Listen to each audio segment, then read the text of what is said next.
If you're experiencing account sync issues in CS2, follow these steps to help resolve the problem and speed up the syncing process. Step 1. Check your internet connection. Ensure that your internet connection is stable and fast. A weak or intermittent connection can cause delays in account syncing.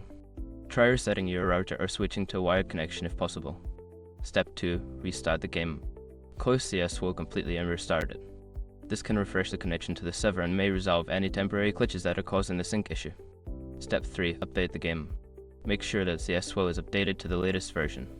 Developers often release patches that fix bugs, including sync issues. Check for updates in your game launcher and install any available updates. Step 4. Clear cache and data.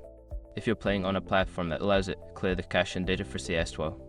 This can help eliminate any corrupted files that might be affecting the sync process. Be cautious, as this may reset some settings. Step 5. Contact support. If the issue persists after trying the above steps, reach out to the game support team.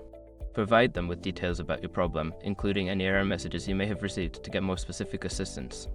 By following these steps, you should be able to speed up the account sync process in CS2.